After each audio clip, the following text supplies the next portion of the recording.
This interview is for information only and should not be considered as investment advice or a recommendation to buy shares in the company featured. Welcome to this Stock Box interview.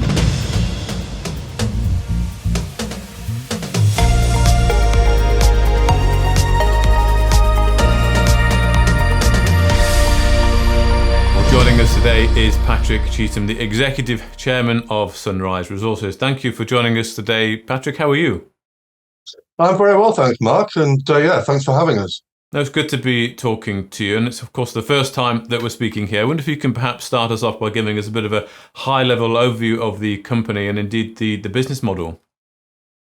Sure. So I think I'd describe the company as a diversified and probably commodity agnostic exploration and development company.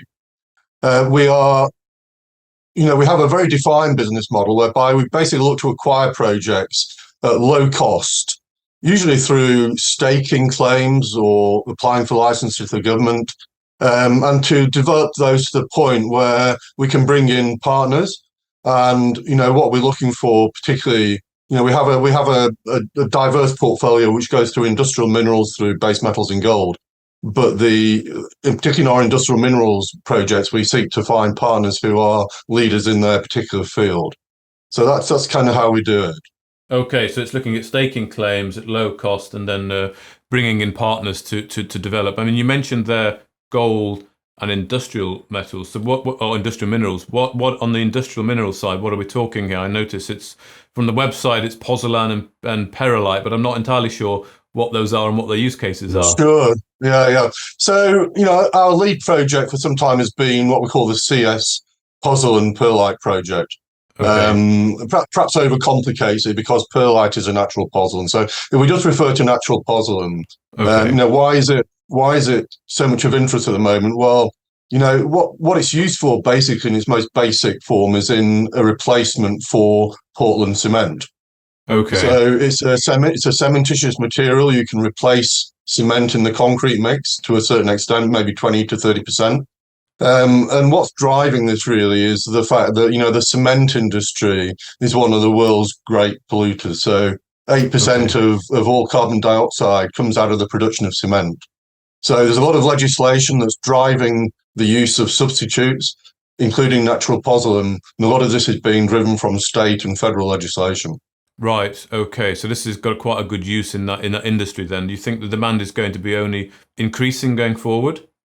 Yeah, absolutely. It's come from a very low base, and roughly at the moment there's probably 2 or 3 projects in the Western US that are producing about 1.2 million tons a year of pozzolan on aggregate.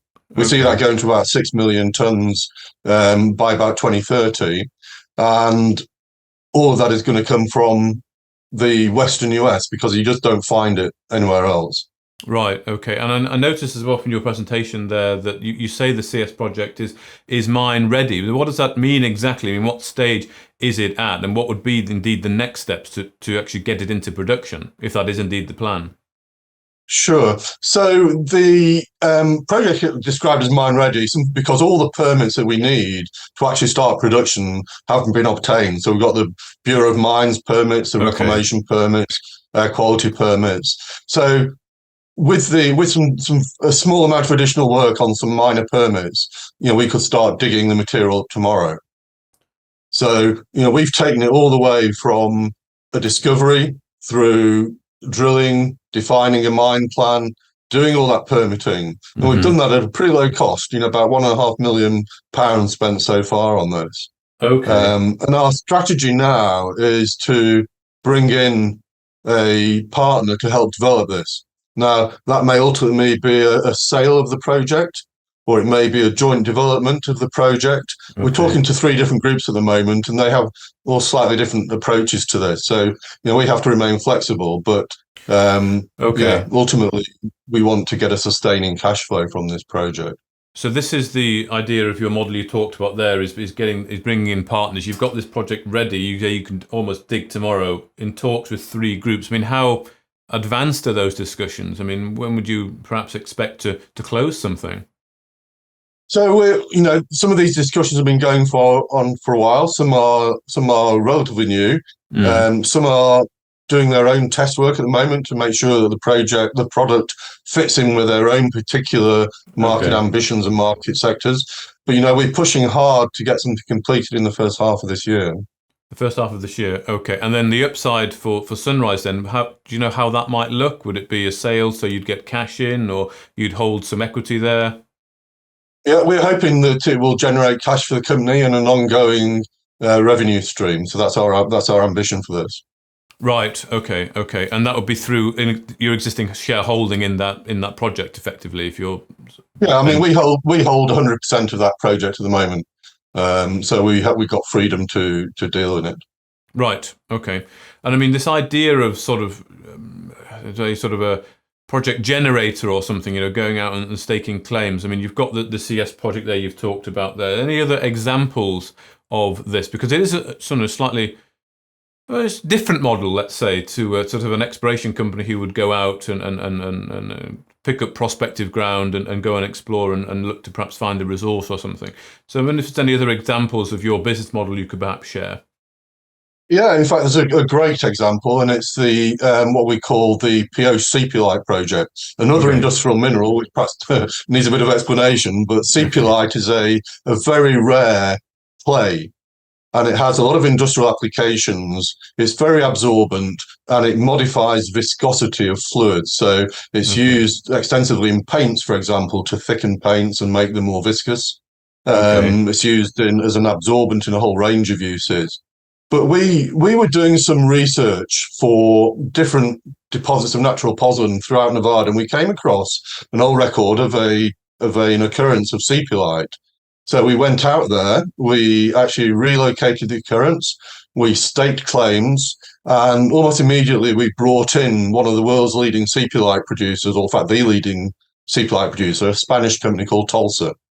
So we did a deal with Tulsa whereby we have optioned the claims to them, and they've been drilling, they've been doing test work. They have the option to buy that project from us for $1.4 million by the end of this year. We've spent probably $15,000 on this project.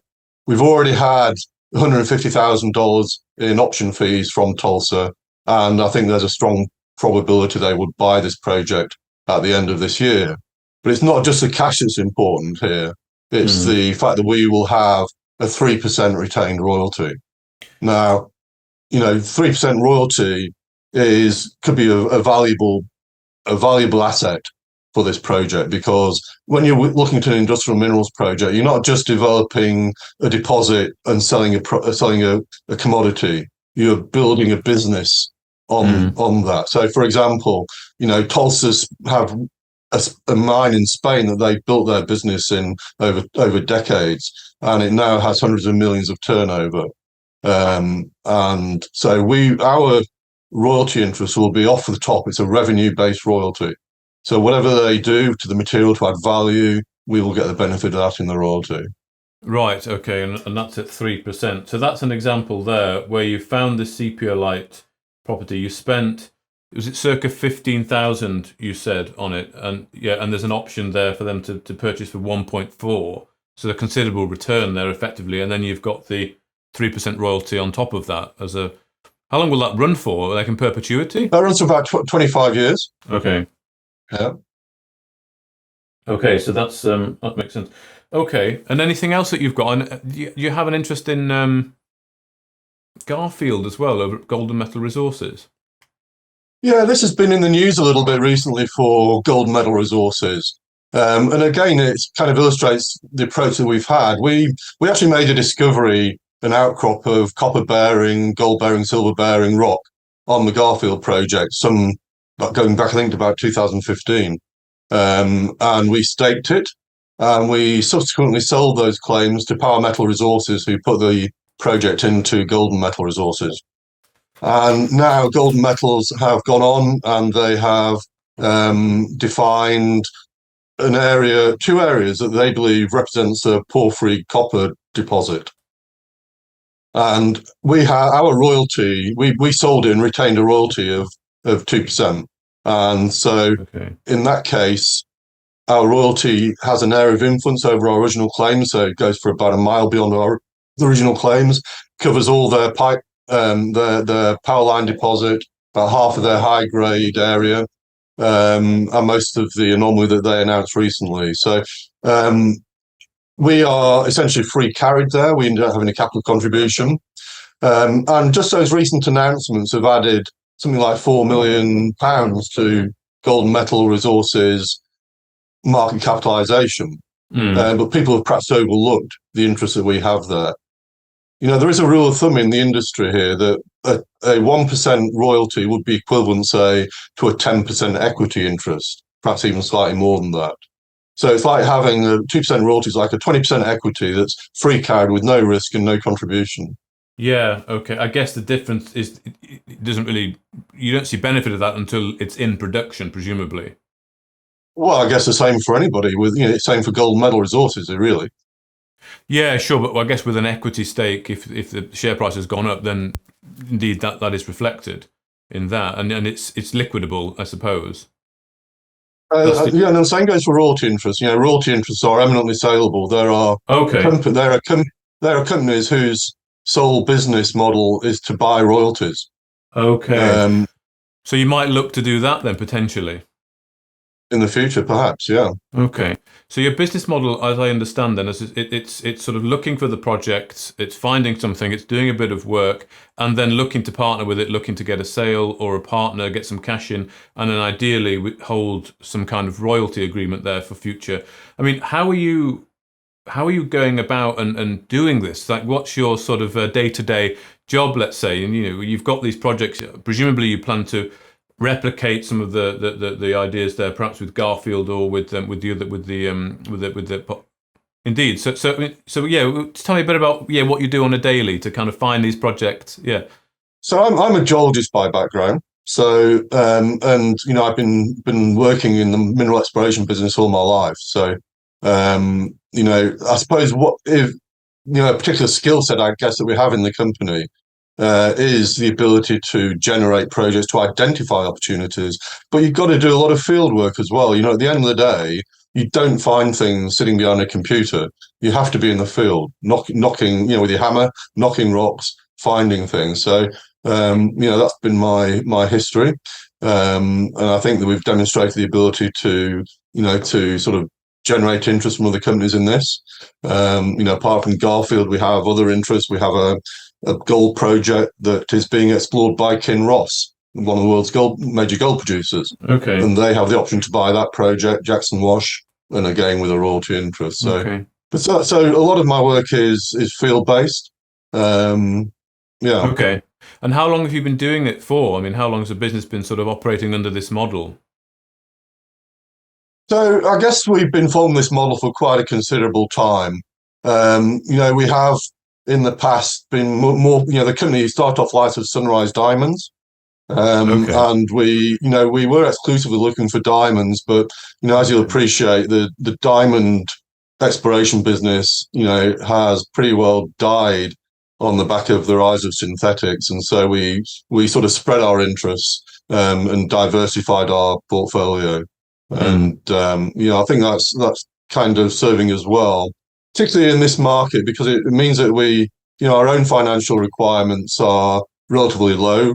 We share office space with another company, and by bringing in partners, we're getting other companies to spend money on our licenses. So it suits the kind of market conditions that we're in at the moment. Yeah, okay, indeed, where you don't have a lot of capital expenditure on sort of or having to maintain claims or indeed do lots of expensive exploration work. It's that kind of, well, I think you said it, project generator element, which is an interesting proposition, let's say. It's not something that is perhaps very common out there. I mean, what would you say to as a message perhaps to people who might be interested in this model? Why would perhaps they consider investing in Sunrise versus perhaps some of the direct projects, or what's the kind of upside, and how do you feel about the future potential of the company? Sure. So I think the advantage of the model is it does suit this. It is more common in Canada than perhaps in the UK. So a lot of TSX companies have this generator model. Okay. And I think what it gives for us is that diversity and spread of risk. I think there's very few companies sitting on our market capitalization at the moment that have such diverse interests and so many value catalysts within the company. And perhaps to some extent, that's we've not been telling the story as well as we could, and so that's something we're determined to address. But I think that we're very confident in the future. We have some great projects, and as I say, a very large number of value catalysts within the company. Okay. Well, thank you very much for introducing the company to us today. Patrick Cheetham, the Executive Chairman there of Sunrise Resources. And let's see how some things develop on those projects you talk about there. All right, Mark, thank you very much. We'll hopefully come back and tell you more later. If you enjoyed this interview, then give us a thumbs up, a like or a retweet. Subscribe to us on YouTube or follow us on Twitter and hit that notification bell to be the first to know when we release new content. There's loads of great content on our website too, across all our programs at stockboxmedia.com. Thank you for watching.